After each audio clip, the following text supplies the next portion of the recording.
YCP వాళ్ళ ధోరణి ఎలా ఉంటది అంటే, చేయకపోతే చేయలేదంటారు. చేస్తే ఎందుకు జేశారు అని అంటారు. అలా ఉంటదనమాట. అంటే మంచైనా, చెడైనా వ్యతిరేకించటానికి వాళ్ళు సిద్ధపడిపోయి ఉన్నారంటే. ఇంక వేరే ఆటలేదు దాంట్లో. మంచి, చెడ్డ ఏంది ఆలోచించేది లేదు. వాళ్ళకి అదొక ఊత పదం అయిపోయింది. ఏదైనా గానీ మాట్లాడాలి. చేస్తే ఎందుకు జేశారు అనాలి. చేయకపోతే ఎందుకు జేయలేదు అనాలి. ఇది. నిన్న సీఎం గారు, డిప్యూటీ సీఎం గారు, లోకేష్ గారు, హోమ్ మినిస్టర్ గారు, మంత్రివర్గం అంతా కూర్చొని సచివాలయంలో రివ్యూ చేస్తూ ఉంటే తుఫాను గురించి ఎందుకంత బిల్డప్ ఇస్తున్నారు, ఆడేమైపోయింది, మా జగన్ గారు అయితే ఇంట్లోనే కూర్చొని అధికారులతో పనులు చేయించేవాడు, మీరేదో నటిస్తున్నారు, మీరేదో బాగా కష్టపడుతున్నట్టుగా జనాలకి మెప్పు పొందేదానికి బిల్డప్లు ఇస్తున్నారు అని మాట్లాడుతున్నారు. అసలు మీరు ఒకటే పదం అంతే, చేస్తే దాన్ని వ్యతిరేకించాలి, చేయకపోయినా చేయలేదని అనాలి, బురద జల్లాలి.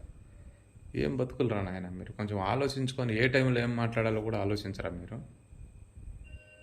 నష్టం జరగకముందే దాన్ని ముందు చర్యలుగా జాగ్రత్త పడటం తప్ప దాన్ని బిల్డప్ అంటారా? నష్టం జరిగిపోయిన తర్వాత ఎందుకు చేయలేదు, ఆడ కూర్చున్నారు, ఏడు కూర్చున్నారు, హైదరాబాద్లో కూర్చున్నారు అని మాట్లాడతారా?